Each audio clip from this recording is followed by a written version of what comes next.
Tell them Earth doesn't kneel, Torrin Vask said flatly, as the docking clamps locked against the hull of the resolute envoy. He didn't turn from the view. The stars looked close here. Closer than they ever should. Fractured beams of cold starlight refracted through the transparent layers of the Concorde's orbital lattice. Spirals of crystal architecture stretching in calculated elegance above Proxima Centauri. But Vask's focus stayed on the gleaming spires ahead. Alien, deliberate, and built without warmth. Behind him, Aiden Remquor cleared his throat, already sweating in the collar of his polished diplomatic uniform. Commander, these species respect diplomacy, not defiance. Vask slowly pivoted, eyes unreadable. If they respected diplomacy, they wouldn't have waited 70 years to speak to us.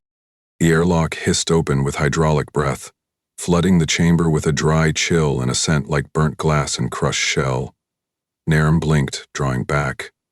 The Concorde's atmospheric blend hit the tongue bitter and unfamiliar. Torrin didn't flinch. He stepped forward, boots clicking against the blackened alloy of the station's entry corridor, material smoother than stone with no visible welds, no sound underfoot, but the breath and movement of those who walked it. Their escort stood motionless. 4 members of the Ilyari species, 2 meters tall, with mantis-like limbs, folded in ceremonial symmetry. Their eyes, pale and lidless, reflected movement but gave nothing back. One gestured with a spear-like staff embedded with blue filaments. Wordless direction. Follow. They moved through a curving corridor that shimmered like heat-distorted glass, opening into the council chamber. And there it was. A vast, tiered amphitheater, rising in concentric rings of white stone and black synthwood. At its center stood the Judicium spire, a monolithic column etched in alien scripts that glowed with slow pulses of ultraviolet light. Around it, seated in elevated nests, were the delegates of the Galactic Concorde. 47 species, 47 orbits of power, eyes, lenses, biomechanical sensors, all fixed on the lone human stepping into the arena below. Vask advanced without hesitation. His uniform bore no medals, no visible rank. Just the navy gray fabric of Earth's strategic diplomatic corps and the quiet defiance of his stance. Counselor Rovek stood from his podium on the second tier, a Vren, and unmistakably so. 12-limbed, cloaked in iridescent blue-green scales, the Council's eldest ally and self-declared guardian of interstellar civilization. His voice vibrated the chamber directly, transmitted through ambient frequency, bypassing the need for translators. Earth represented at last, Rovik began. You ascend here by merit. Technological ascension, expansionist discipline, and remarkable growth. This council recognizes your achievements. No one applauded. There was no need. The performance wasn't about welcome. It was about control. Vask offered a slight nod. Earth acknowledges the invitation. Rovik's neck ridge flared subtly.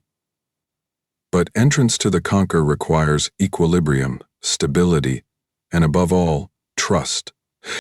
Trust, Vask echoed, the word sharp against the air.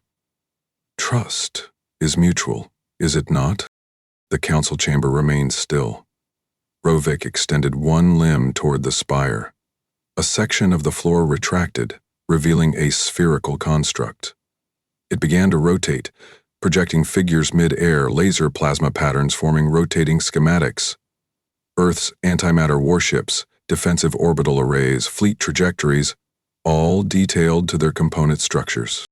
Your fleet, Rovak said calmly, exceeds conquered thresholds. 200 warships, antimatter-based propulsion, planetary-class payload capacities. It is disproportionate. That fleet, Vask replied, stepping closer to the projection, has prevented 6 near-extinction events in the last century. It was not built for conquest. It was built because Earth remembers vulnerability. Fear is not justification, Rovek replied, with a smooth, rehearsed cadence. Fear leads to escalation. Pause. Then Rovak's voice shifted pitch. Higher, colder. Earth is welcome here, but membership demands you dismantle your fleet. All of it, as dictated by the Concord Demilitarization Charter. Naram Kaur inhaled sharply. Vask didn't move. No negotiation? Vask asked. A full disarmament, Rovak confirmed. Within one planetary cycle.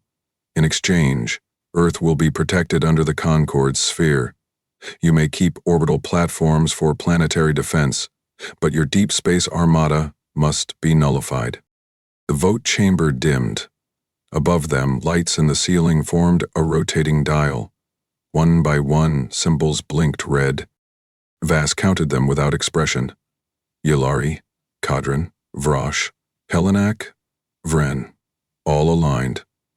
Only one light stayed white. Earth's. 46-1. Rovak bowed slightly. The Council has spoken. This is not an act of hostility. This is prevention. Diplomacy over destruction. Vask's jaw tightened, but his voice remained calm. You framed this as an invitation. What you delivered was a trap. You think disarming us makes us safe. No. It makes us dependent. You should be honored, Rovak said, a ripple of self-satisfaction lacing his words. We chose diplomacy over extinction. Vask stepped forward, just close enough that the projection between them flickered with interference. His voice lowered. Then you never understood what Earth builds fleets for. A ripple went through the chamber. Not sound, not movement, but the collective shift of attention. For the first time, some delegates leaned forward, not because they were ready to listen, but because they had not expected Earth to speak so plainly. Vask turned without ceremony, motioning to Naram to follow.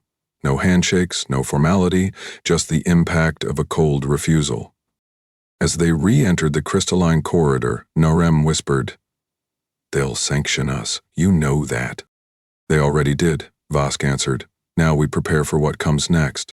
Behind them, the Concord chamber began shutting down, the dome slowly darkening as another cycle ended. But Earth's place was no longer at their mercy. It never had been, and soon they'd remember why.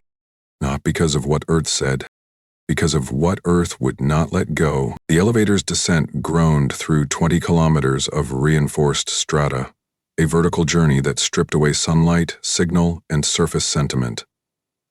Inside the chamber, the silence was not peace. It was the pressurization of consequence. Commander Torin Vask stood still, one hand braced against the elevator's console rail, the other clenched, hidden beneath his coat sleeve. The door opened into Geneva's buried command nexus, a hardened labyrinth of alloy ribs, basalt flooring, and synthetic lighting that pulsed in static rhythm overhead. It smelled of machine oil, sealed sweat, and recycled air. Efficient, sterile, and aged by long nights without end. Aides didn't speak as Vask moved through. He passed sealed briefing rooms, tracking his reflection in panels of polished pressure glass. His pace didn't change when he entered the Strategic Council chamber. He spoke before he was fully seated. They offered us a handshake with one hand and gripped a blade in the other. Seated across the war table were Earth's most difficult minds.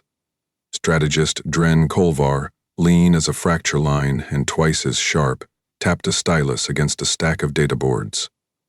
Admiral Saren Voss, wide-shouldered and immovable behind layers of naval gray, folded his arms with a low exhale.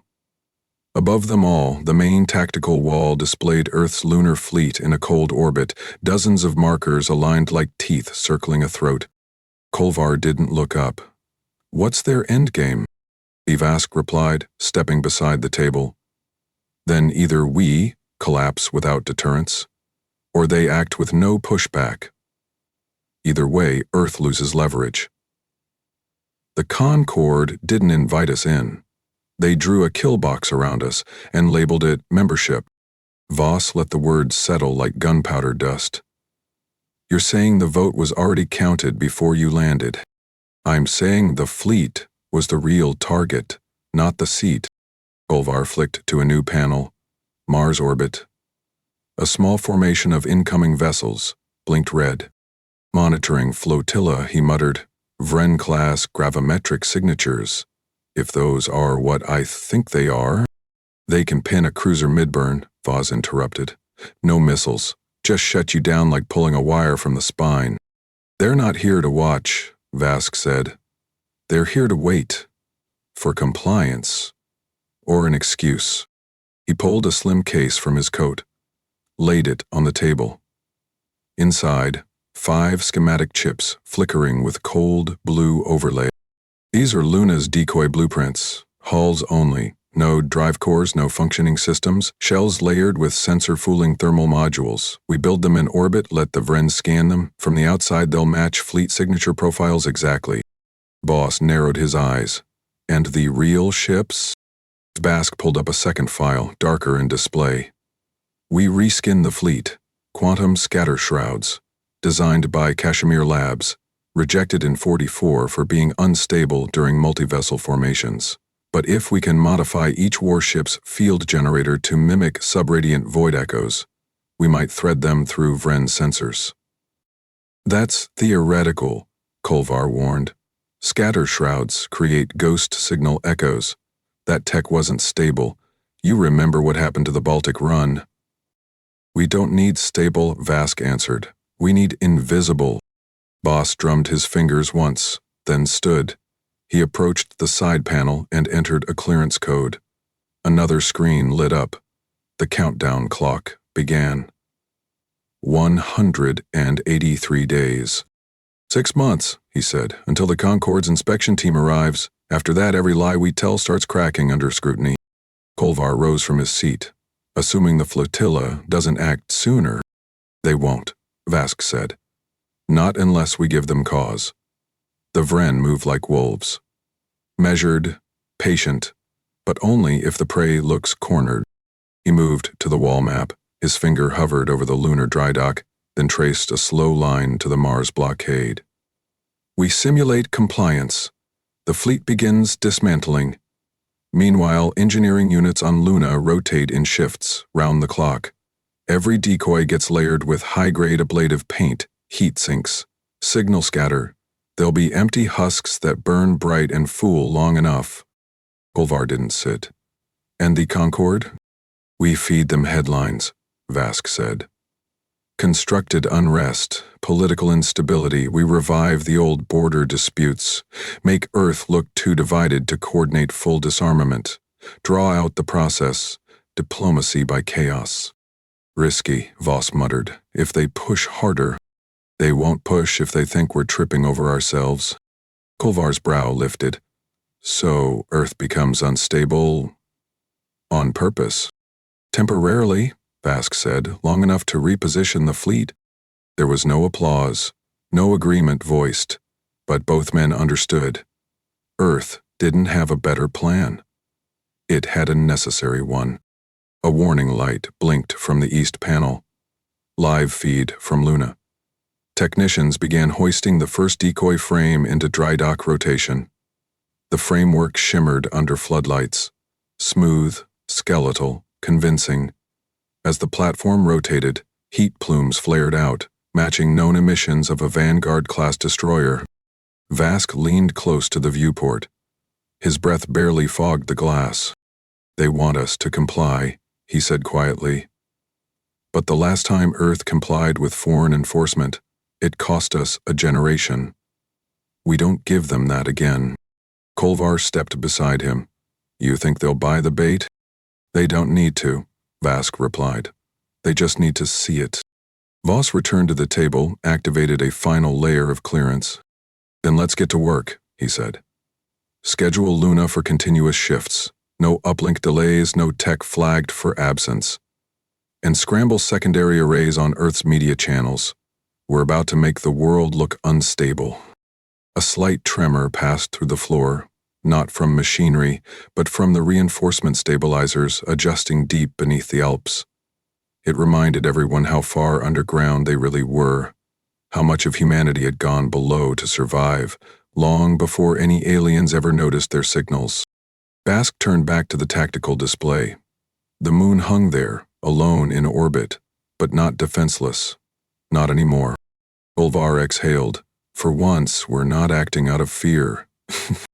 No, Vask said, watching the blueprints shift into motion. We're acting because we finally know what we're worth.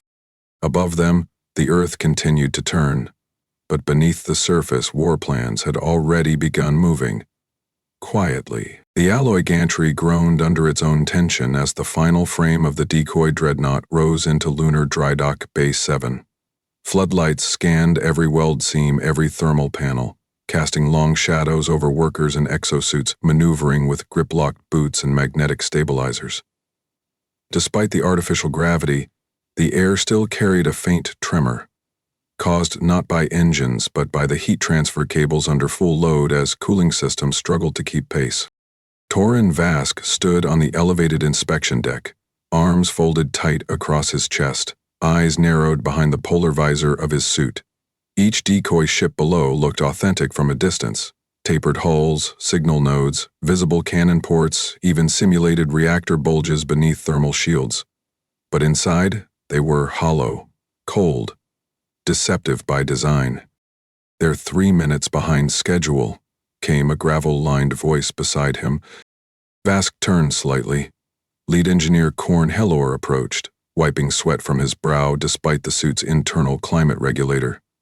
His gloves were streaked with conduit grease, and he carried a data pad patched together from 3 models, its frame chipped at every corner. 3 minutes now is 3 months bought later, Vask said. "We keep the pace." Ebridge nodded, breathing heavily. "We finished calibration on the antimatter detonators for Bays 4 through 6. Signature profiles match live reactor outputs down to energy bleed. Once we trigger the burns, Vren sensors will read them as core overflows." "In the satellite array?" Elor pointed upward, toward a tower bristling with curved emitters. "All linked. Every fake pulse loops through Luna's thermal curtain. Even if they try spectrum mapping, it'll give back the same answer: fleets being disarmed."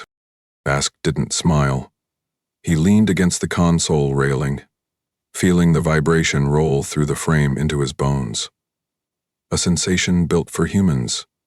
A reminder that machines only obeyed as long as people kept their eyes open. He keyed in the next sequence. The 3rd stage of the disinformation campaign was due to initiate within the hour. Inside the orbital communications hub, Operative Dal Myrick adjusted the uplink modulation with a practiced hand. The relay screens flickered as he ran an interference code through 3 layers of Earth's satellite web, simulating intermittent outages across South Asia. Lights dimmed slightly inside the operations cube as signal carriers rerouted themselves in artificial congestion pattern. Outage launched for Kolkata, Lahore, Chengdu, and Bangkok, Myrick reported, voice clipped, eyes fixed on the diagnostics crawl. News feeds will report infrastructure failures. Backup systems are throttled to reinforce the illusion. Broadcast local protests, Vask ordered over the line. Use pre-disruption footage from the 44 resource riots. Switch anchor names. Blur timestamps. Make it on it. Vask ended the call and refocused on Hellor. "Next phase?" "Weapon disassemblies," Hellor replied. "We've got 4 corvettes pulled apart for show. Their weapon systems are being stacked in Site Delta, where we'll torch them in front of Concord drones. The smoke trails will match deuterium ignition signatures, registered as low-yield engine core dumps. And the weapons? Already back in containment, hidden under shielded stockyards beneath the Tycho Ridge." Vask watched as 2 engineers floated past, tethered to a suspended decoy by only a thin line of woven filament. Every action below played out with silent coordination.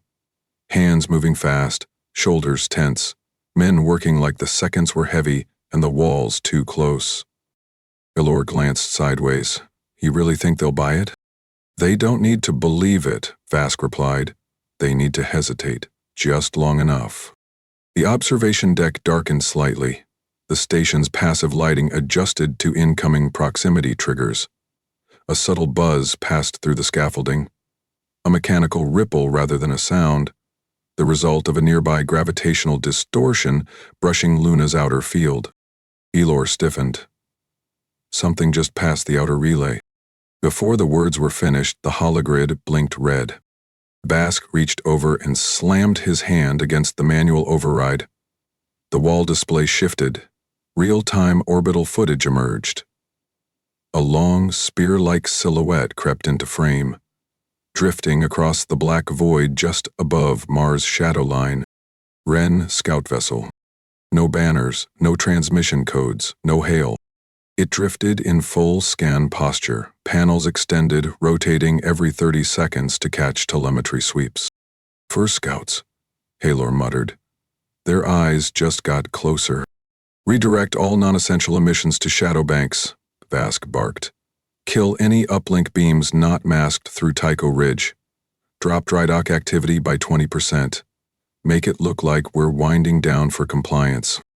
Elor relayed the commands while Vask leaned toward the viewport, watching the distant silhouette turn, linger, then continue its slow arc across the upper orbit. Every few seconds, it shifted its attitude. Collecting signals, heat trails. Not a threat, not yet, but not benign either. Vask lowered his voice, not for dramatic effect, but because it felt truer in that moment. They're not here to verify, he said, each syllable weightier than the last. They're here to count our bones. Elor looked back at him, hands frozen above the control panel. You think they already voted on what comes after? Vask didn't blink. They'd voted before they met us. Everything since has been theater. Behind them, the dry dock lights dimmed further. Engineers below began initiating cool-down cycles. Power levels dropped just enough to suggest progress, but not too far to signal completion. Controlled inefficiency, calculated delay. And in the black, that scout continued to drift, a needle in orbit waiting for Earth to bleed.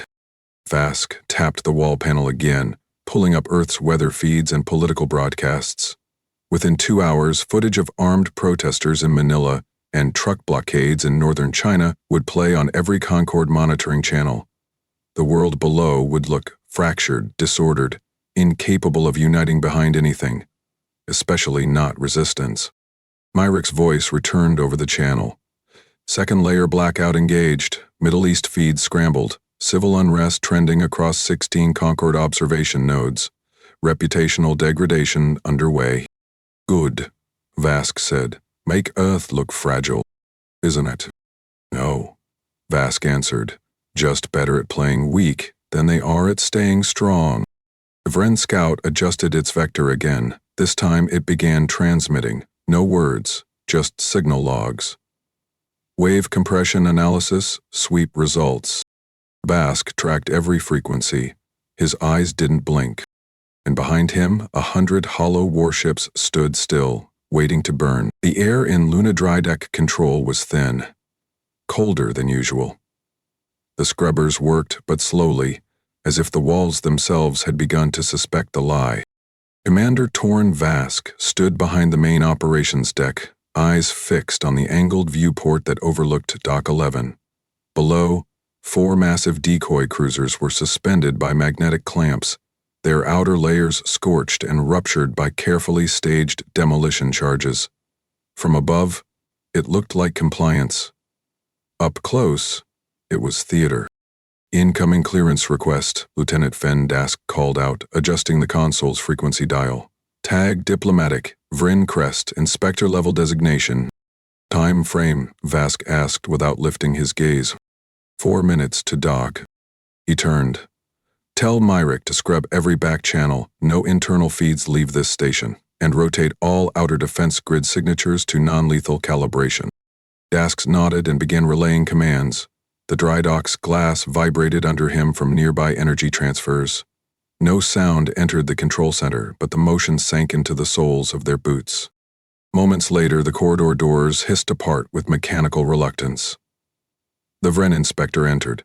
Tall, skin glassy with layered plating, limbs slightly too long for comfort. Lord Taltrix carried no weapons, wore no banners, but his rank shimmered across his chest in the form of oscillating blue bands etched into his exosuit's plating. Inspector Talrix, Vask greeted evenly. The Vren's eye plates shifted in micro-rotation as he scanned the room. His voice, transmitted through a localized translator, clipped to the rim of his breathing valve. Surveillance footage reports your dismantling protocols begin late. The Concord requests a first-hand audit. Vask gestured toward the window.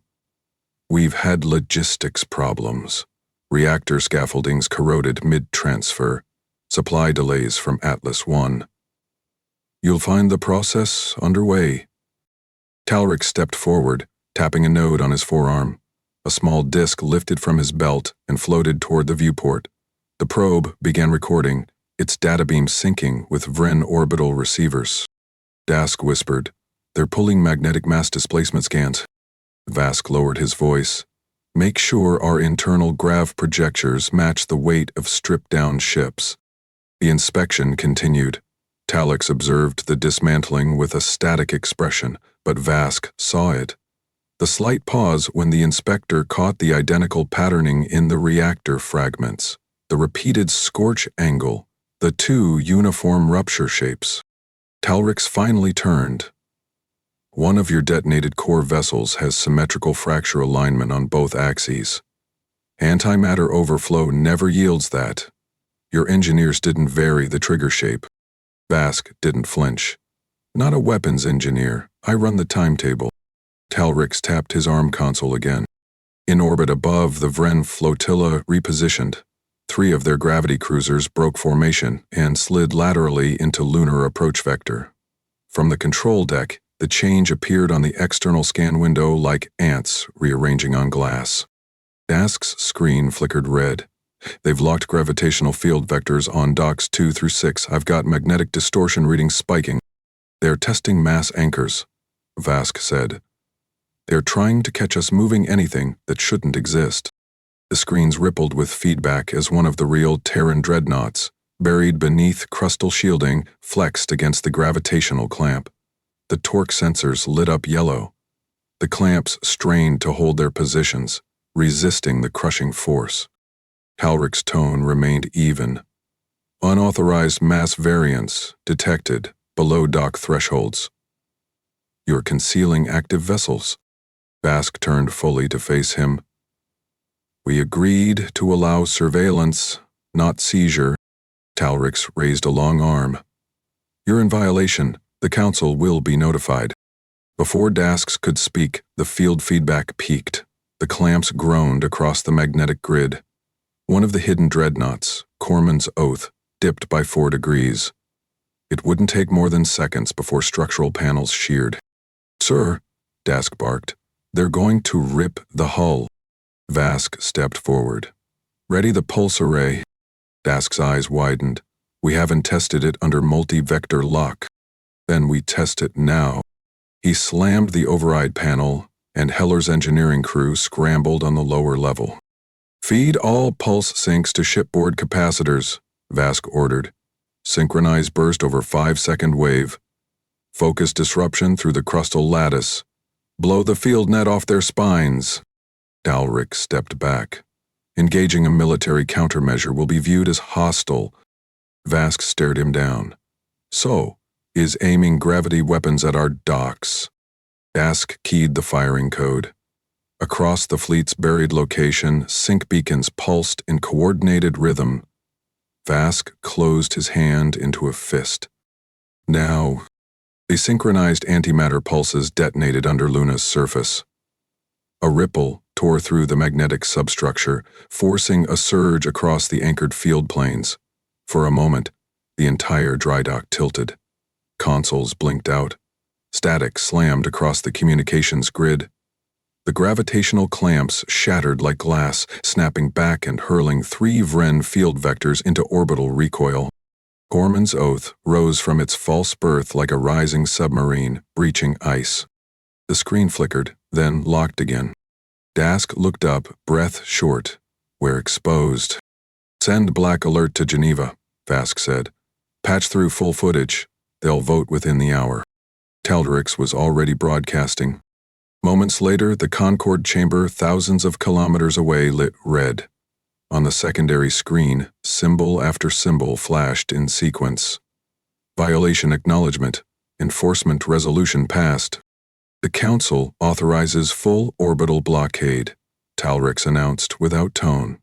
Earth is no longer in compliance. Bask turned from him.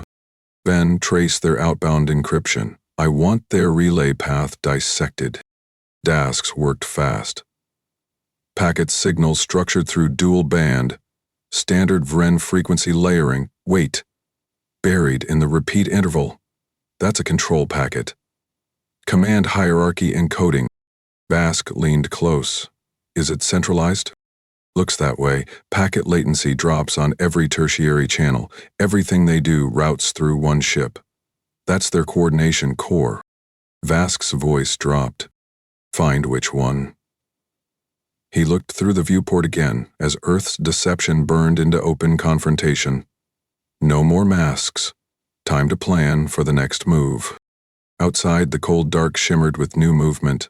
Blockade ships aligning, orbital vectors shifting, and above it all, a fleet finally forced into the light. The Resolute drifted in high orbit above the moon's dark side, far from Concord sightlines, her silhouette shielded behind a mobile curtain of thermal reflectors and diffraction towers. The warship had once been a flagship. Now, she served as the core of Earth's final gambit. Inside the command center, light panels blinked in steady rhythm, bathing the chamber in white glue glow. The cold filtered into the seams of every wall, the kind that didn't bite the skin but seeped into the thoughts. Commander Vask stood at the central table, arms locked behind his back, eyes narrowed toward the rotating schematic of a Vren command cruiser. Strategist Kolvar leaned against the console, tapping a sequence of overlays. If this is right, every gravitational relay, signal matrix, and fleet coordination subloop passes through a single central nexus. One ship, one failure point. Bask tilted his head. Sovereign Claw? Mid-tier dreadnought? Command carrier? Operative Myrick stepped forward, shoulders tense, eyes flickering over the data cascade. We intercepted that command packet through the relay breach after the blockade authorization. They haven't rerouted. That's their flaw. They trust their own structure. Vask nodded once. Then we break it. The air in the room thickened. Not physically, but in the way plans grow heavier as they become real. No one spoke until Vask cleared the interface with one hand and brought up a new projection.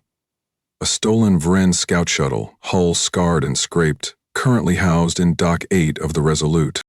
We've been modifying their transport since last week, he said.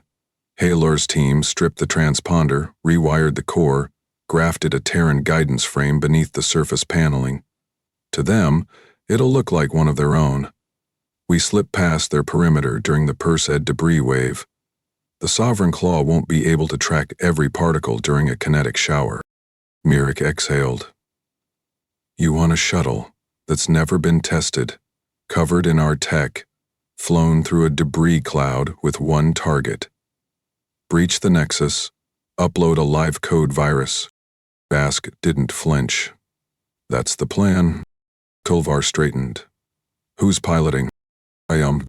That silenced the room. Kolvar stared. You've been on the floor since Proxima. You've led every countermeasure. Your role is command. My role, Vask said slowly, is to carry the weight of what we started. If we delegate war, we forget its price. Myrick glanced at the floor, jaw clenched. Then I'm going with you. You'll need someone to map the relay ports in real time. Vask gave a slow nod. 3-man crew. We bring in Saboteur Tav. He's the only one who's worked inside Vren architecture and lived. The name alone summoned a pause. Ruin Tav had a reputation forged in scorched corridors. Detonation specialist, former field tactician exiled from field ops after the Dresden Protocol fallout. He worked in silence, rarely volunteered, but never hesitated. Kolvar moved toward the forward station. While you infiltrate, we hold defensive posture. If the fleet's spotted, we feint toward the Venus corridor. Voss can stall the flotilla for hours if they think we're fleeing. Stalling's not enough, Vask said. We hold the formation above Earth orbit, minimal exposure, no aggressive maneuvers. We play weak until the Sovereign falls. Kolvar turned back, voice quieter. And if it doesn't work? Vask looked at the empty chair beside him, the one that used to belong to Earth's civilian liaison before the Council dissolved under blockade pressure. Then we'll fight, knowing we struck the right nerve. But I won't let the Concord rewrite our history as a failed experiment. Kolvar's fingers tightened. You ever think we overreached? No, Vask answered. I think we were honest about what we built. They weren't honest about how they viewed it. The discussion moved to logistics. Upload vectors, hull masking sequence, virus delivery. Vask assigned Myrick encryption clearance over the shuttle's alternate navigation node, granted TAV access to the magnetic field disruptor they'd smuggled out of the Martian experimental array. The mission window would open in 34 hours, during the projected debris storm that would mask their radar trail. Later, as the others filtered out, Kolvar lingered. He spoke quietly, after checking the security seals. We've lied to them, lied to the world. Every newsfeed still believes the fleet's gone, that Earth's unarmed, that we obeyed. We had to, Vask said. And when the lie ends? Vask turned toward the viewing panel. Earth hung in shadow, its night side dotted with electric veins. Every continent still awake, still turning. When that happens, Vask said, we'll show them the only reason it worked was because we believed something more important than honesty. Kolvar frowned. Like what? That survival means knowing which truths can wait. The strategist hesitated. You ever regret how far we've gone? Vask took a long breath. Deception is cheap. Collapse never is. Kolvar stood still for a beat longer. Then, without another word, he left. In the silence that followed, Vask walked the length of the bridge alone, past the frozen status lights, past the locked warning indicators. He stepped into the chamber that housed the shuttle. Its surface still bore the texture of Vren alloy, pocked, shell-like, embedded with crystalline memory shards they'd replaced with Earth's own. Inside, Tav sat cross-legged beside the core drive, adjusting the timing relay with a cracked wrench. He glanced up once. You sure they're ready for what comes after? Vask crouched beside him. I'm not sure they ever were. Doesn't matter now. Tav returned to the coil cluster. Then let's make this thing sting. From orbit, the Earth stayed quiet. But the fire had already been lit, and this time it moved without sound. The Vren shuttle's shell shook as debris scraped across its outer plating. From inside, the sound was a dry, scraping rasp. Meteor fragments, brushing past the hull in the Perseid field. Thousands of frozen shards, grinding against old armor like teeth, sliding over bone. Trajectory locked, Myrick said, his hands tense against the navigation grips. We'll hit their external vent axis in 90 seconds. No deviation. The stolen craft creaked again. Its Vren origin made it lighter than standard Earth builds, but the internal wiring was Terran, rigged to detonate the moment external authentication failed. Every system in the shuttle ran on a cloned signal generator feeding borrowed Vren command codes into falsified encryption pings. They were ghosts pretending to be vultures. Vask sat behind Myrick in the narrow compartment. Across from them, Rune Tav ran his fingers down the side of the virus canister. He hadn't spoken since launch. Beside him, two Terran commandos, Jaren Holt and Nask Riven, checked weapon coils one final time. No one expected a firefight, but expectation rarely matched outcome. Docking clamp ready, Mir called out. Target vent spindle locked, air pressure matched, clamping in 5. The shuttle thudded once, then again, a solid impact, followed by nothing. Tav opened the outer hatch. Cold vapor hissed in from the docking seal. The Vren access tunnel was sterile, angular, and lit with recessed violet strips that pulsed slowly along the ceiling like a heartbeat, barely willing to show itself. Myrick pulled a scraper tool from his belt and dragged it down the first 2 meters of floor. Tracking residue confirms biosilicate presence. Active drones patrolled here recently. We stay quiet, Vask ordered. No weapons unless they lock. Stick to mirrored movements. Match Vren tempo. We can't afford premature alarms. They moved quickly, sticking to left walls, avoiding center pathways. The silent cord's interior was antiseptic in its geometry, right angles broken only by occasional control pods pulsing with crystalline inputs. Each pod responded to proximity with surface ripples, like pressure-reactive skin. Tav led them downward through 2 shaft levels, then paused at a sealed vent junction. "This is it," he whispered. "Behind this wall is the command nexus spine. The hardline links between subsystems and fleet synchronization relay. Once we inject the quantum chain, the virus will start feeding false latency metrics through their own targeting nodes." Vask motioned forward. "Do it." Tav pressed a thermal rod against the seal. After 3 seconds, the adhesive latch sizzled loose. They slipped inside a narrow chamber stacked with cylindrical conduits, each one pulsing in faint, rhythmic intervals. The virus capsule clicked into Tav's tool clamp. Action. The tool hissed as Tav inserted the capsule into one of the conduit nodes. It sank halfway, then the lights shifted, 1 row at a time. Slower now, as if something inside the system paused to interpret a contradiction. Mirik glanced at Vask. "It's feeding. Give it time." From above, a sharp thud echoed. "Drone drop," Holt hissed. "Rear stairwell." Vask gave a single hand signal. They crouched low, weapons raised but not armed. The drone descended into view.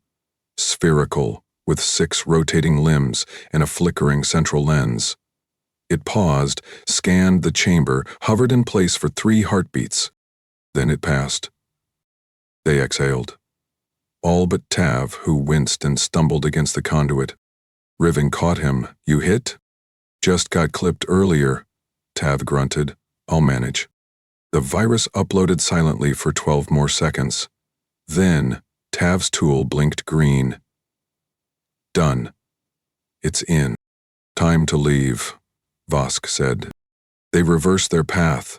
Same walls, same spacing, but the lights above flickered erratically now. The virus had started its work. Gravity stabilizers in the ship would begin calculating positional feedback through corrupted math. Coordination systems would decay by the second. They reached the central lift shaft when the alarms began. Low-frequency pulses, not loud, but invasive. The kind of warning that vibrated the sternum and made your breath want to pause. The corridor ahead filled with soft violet light. A drone skidded around the corner, then another. They didn't scan. They opened fire. Vask dove left, pulled Tav down. Myrick and Riven fell right, returning fire in short bursts. Plasma rounds punched straight through the first drone's midsection, tearing its limbs loose in a jagged arc. The second bot fired again. Holt screamed once before his body slammed against the wall, smoking. Riven shouted and surged forward, covering Vask's path with steady fire until the drone exploded. "Keep moving," Vask barked. "We don't have time." Av staggered, blood darkened his side. "You leave me here?" This was always a one-way. "You're coming," Vask snapped. "Move." They hit the stairwell. Mirik supported Tav. Riven watched the rear. The virus had taken hold. Gravitational tremors shook the deck. The ship leaned subtly left, then corrected. Overhead, a rupture sounded deep inside the hull. They reached the command tower's outer lift. Vask turned toward Riven. "Get them to the shuttle. I finish this. You don't have to." He slammed the door closed.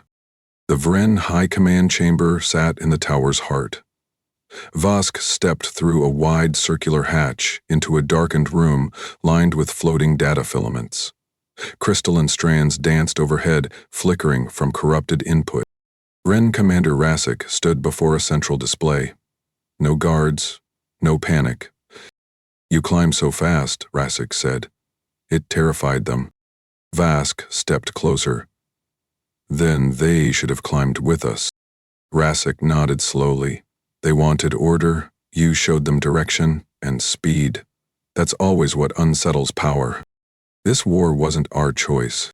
No, Rasek said, but it will define you. Vask didn't answer. He walked to the terminal, smashed the override key, and triggered the virus surge. The filaments shattered like frost under bootfall. The entire chamber blinked out. The lights failed. And Vask turned back, walking out before Rasek spoke again. The ship groaned beneath his feet as gravitational misalignments began cascading into failure. The war had turned, and Earth had chosen to finish it from the inside. 30 seconds after the final signal from Silent Cord, the quantum cascade began. From Earth's command center above the moon's far side, Admiral Surin Voss stood with arms braced against the central operations rail as gravitational telemetry twisted into static. One by one, Vren vessels lit up with anomaly flags. Gravity well vectors spiked, alignment matrices folded in on themselves, and hull compensation fields drifted 3 degrees off axis. For the Vren, it meant ships slamming into their own drift. For Earth, it was the signal. Kolvar, Voss said without looking. Begin forward release. Full veil drop. Phase sync all cruisers.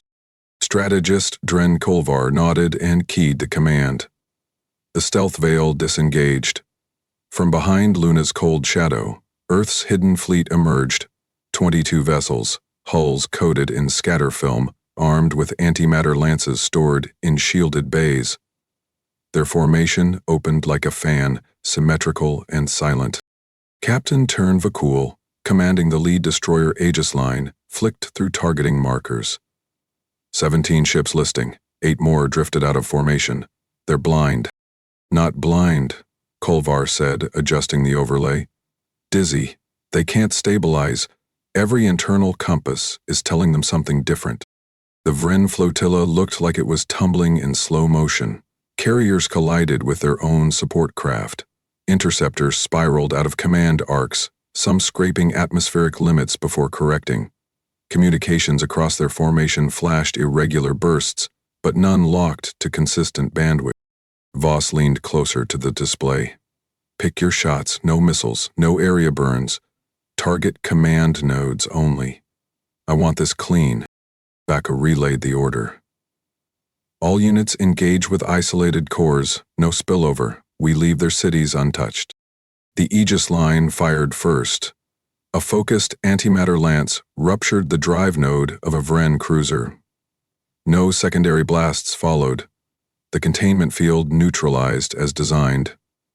3 more Terran vessels fired in staggered sequence, crippling power matrices but avoiding cascade failures. The Vren didn't respond.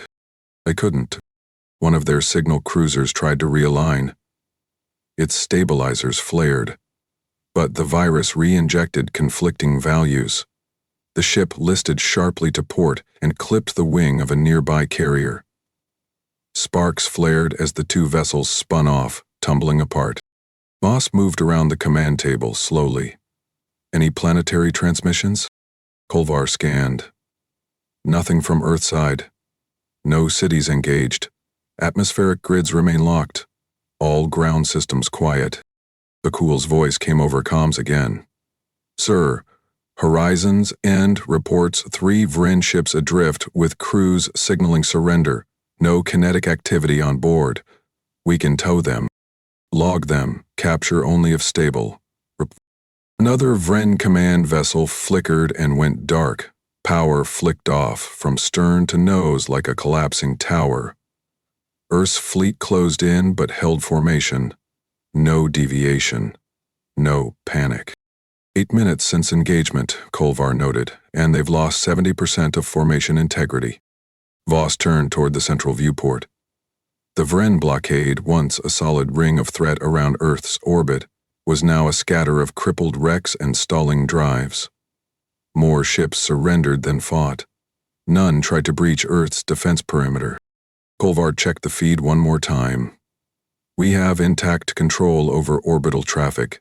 Civilian satellites are safe. No ground casualties.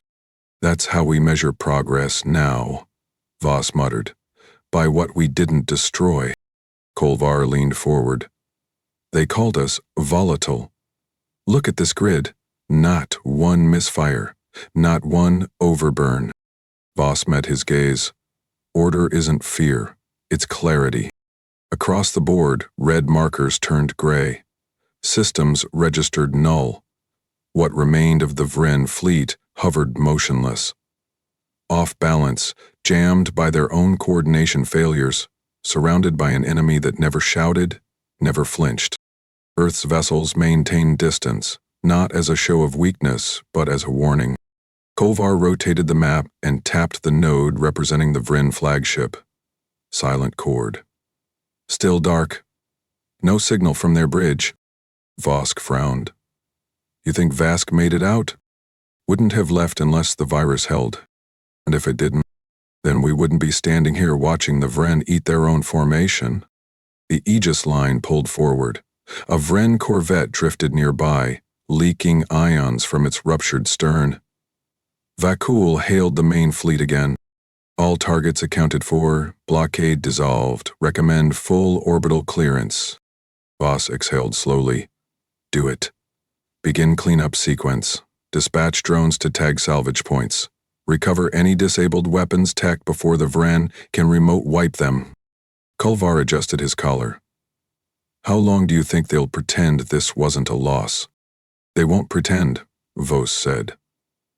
They'll call it an incident, a systems error. They'll bury it under internal doctrine and pretend Earth still plays on their leash. Kolvar watched as another Earth cruiser adjusted orbit, gliding between shattered Vren vessels without touching a single one. Then what do we do? Vos's voice dropped a tone. We don't play at all. We build our own table.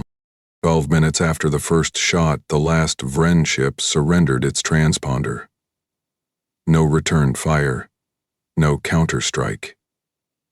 Earth's fleet never crossed within offensive range of any civilian satellite, orbital station, or transmission node. And in that silence, Earth won not by violence, but by knowing where the seams were hidden and tearing only what mattered. Kolvar saved the battle record to 3 drives. This, he said, is how you teach them to watch their footing. Voss didn't answer. He just watched the horizon shift as Luna turned below, a black mirage, broken, and nothing left standing but Earth's restraint. The Geneva bunker hadn't changed. Reinforced corridors still carried that stale scent of sealed systems and long war. The steel doors still whispered open like they were holding something back. But this time, Torn Vask walked through them slower. 2 security guards stood at the entrance to the central chamber. Neither saluted, neither questioned. They didn't need to. Everyone on Earth knew who led the mission that turned the Concord's blade inward. Inside, the council room was already occupied. Rows of representatives filled the crescent-shaped floor, their expressions unreadable. Some leaned forward as Vask entered. Others kept their gazes fixed on the surface of their tablets. The central dais was empty, reserved for him. Strategist Kolvar stood near the corner rail, arms folded, watching the upper screens as the last Vren vessels completed departure trajectories. Captain Tern Vakul occupied the seat to his right, still in uniform, hands folded neatly on the desk in front of him.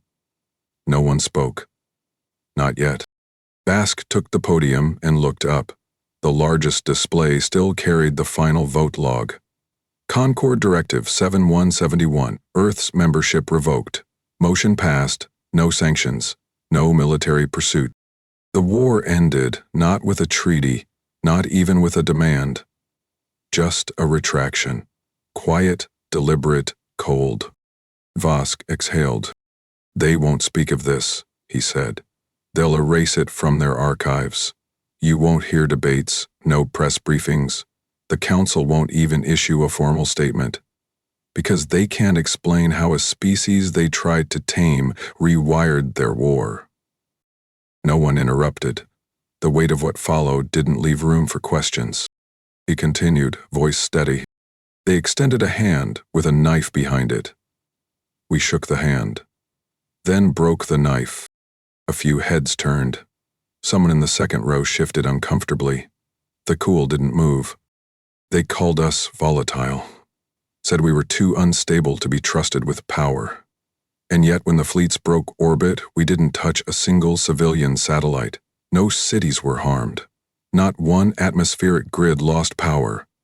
We disabled an interstellar blockade in 11 minutes without firing a single uncontrolled shot. That's not volatility. That's discipline. Kolvar spoke from the gallery. And what do we call the losses? Vask turned. By name. He pressed a key. A list of 31 names appeared on the side display. Terran operatives, engineers, technicians, each one lost during infiltration, breach, or extraction. We don't hide what it cost, he said. We remember why it was necessary. The chamber remained silent. The question, unspoken, was the one they all felt. Was it over? He answered it anyway. No alien fleet approaches now. No council envoy prepares another vote. But the war isn't gone. It shifted. It learned. Just like we did. The cool finally looked up. And what do we do now? Vask nodded toward the lower lights. A new seal pulsed on the rear wall. A 3-point insignia wrapped in orbital arcs. Earth's new formation. Global Defense Council ratified unanimously less than a day after the blockade collapsed. We stop waiting for permission to survive, Vask said. The fleet stays operational, upgraded, distributed, quiet. They won't see it, but it will always be watching. Kolvar added, We let them think we're dormant? No, Vask replied. We let them think we're focused. He closed the display and stepped back. I'm not here to take a title, but if I'm to advise this council, I do it under one condition. No future delegation will ever walk into a chamber unarmed. Not in words, not in preparation, not in hope. There was no vote. There didn't need to be one. The chamber acknowledged it through their stillness. 2 hours later, the fleet repositioned above Earth's orbit. No ceremony, no broadcast, just quiet adjustments. Patrols shifted to irregular intervals, cloaking layers engaged over the primary stations. The Resolute remained docked above Tycho, still under classified registry. Her logs were sealed. Her crew was rotated. And beneath that shield of silence, Earth stopped looking outward with open hands. It started watching with open eyes. Later that week, Vask boarded a diplomatic shuttle bound for Mars. No escort, no fanfare. He arrived before dawn at a low-gravity ridge outside the old colony belt. There, carved into black stone, stood a memorial wall. 31 names, unpainted, unglossed. The wind there was thin, and every breath carried the dryness of history. He stood in front of it alone. The names weren't ranked. They weren't ordered by operation or by status. Just letters. Etched deep. No backstory needed. Hav's name was 5th from the bottom. Mirik's was just above. Vask rested a gloved hand against the stone. The surface was coarse, not from time, but by design. It wasn't meant to be touched gently. He closed his eyes for a moment, thought about the corridor on the silent cord, thought about the sound of plasma ripping through hull braces, thought about the way Tav refused to let anyone else carry the core. There were no words spoken, no prayer, only memory. Hours later, he stood again before the Geneva chamber, this time by invitation, not obligation. His closing address was short. We never asked for dominion, only respect, and when that failed, we learned what had to be built to earn it. He paused. Trust is not our currency anymore, understanding is, because now they understand what Earth does when it's cornered. He stepped down. The chamber did not applaud. That wasn't its purpose. But every man there carried something different in their silence. Not pride, not sorrow, readiness.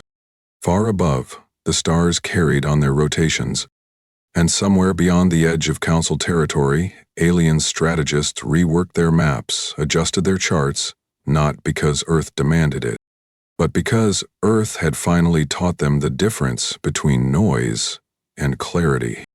And from that day forward, no one ever demanded Earth disarm again. What would you have done in Vask's place? Stood down or rewired the battlefield? Let us know in the comments. If stories like this ignite something in you, subscribe for more cold strategies, sharp decisions, and moments where humanity doesn't just survive, it defines the rules. Share this with someone who thinks Earth needs permission to fight back. Because in these stories, Earth doesn't yield, it recalibrates the galaxy.